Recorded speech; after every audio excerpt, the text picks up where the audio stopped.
लोग पहले पूछते हैं जाति कौन सी है, वो बताते हैं कि महार जाति का हूं। तो भाई कमरा नहीं है हमारे पास, हम किसी दलित को कमरा देंगे ही नहीं अपना। ये 1920-30 के दौरान नागपुर शहर की बात है। फिर वो कह रहे कि कई कमरे खारिज होते गए होते गए होते गए। एक और घर में गए, एक कोई दूसरा ऑफिसर था, वो दिखा रहा था, दोस्त के रूप में हेल्प कर रहा था। तो वहां मालिक ने पूछा ही नहीं कौन सी जाति के हो, इन्होंने बताया भी नहीं, ढिंडोरा क्यों पिटेंगे। उससे पूछा नहीं, उन्होंने बताया नहीं, कमरा मिल गया, रहने लग गए।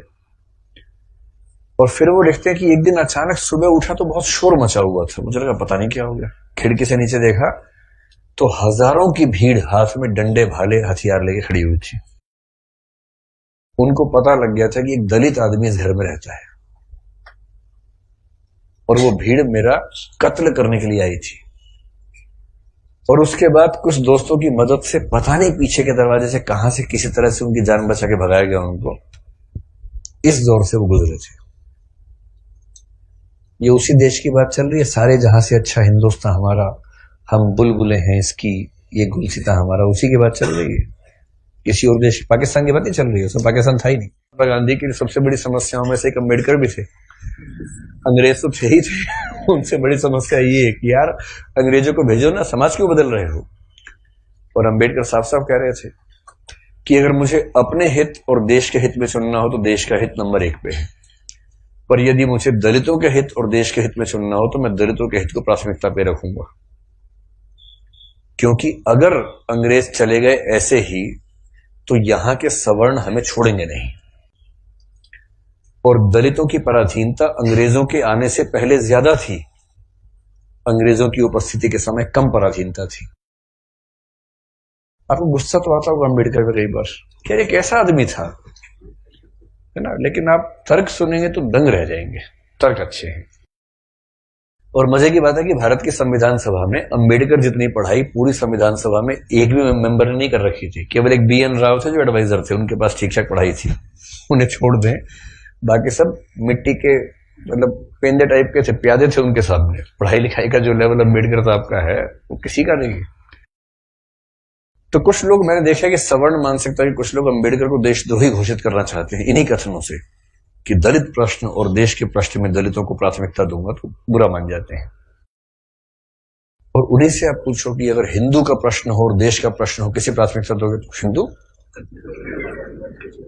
हिंदुस्तान है, मजाक समझते हो तो हिंदुस्तान है बोलते हैं, हिंदुस्तान है। मुसलमान तो आए हैं, जा भी सकते हैं, लेकिन हिंदुस्तान है। तो अंबेडकर उस समय पावरफुल हो चुके थे। और अंबेडकर को मैं तो बड़ा सलाम करता हूं इस सेंस में। आमतौर पर वंचित वर्ग में जब कोई पढ़ लिख लेता है ना, अपने वर्ग से कन्नी काट लेता है।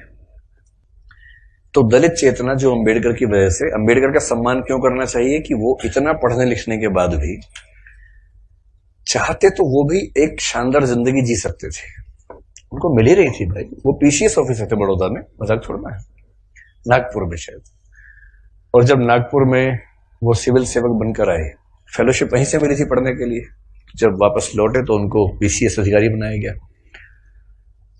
तो उनको कहा कि आप यहां रहना शुरू कीजिए और काम संभाल लीजिए।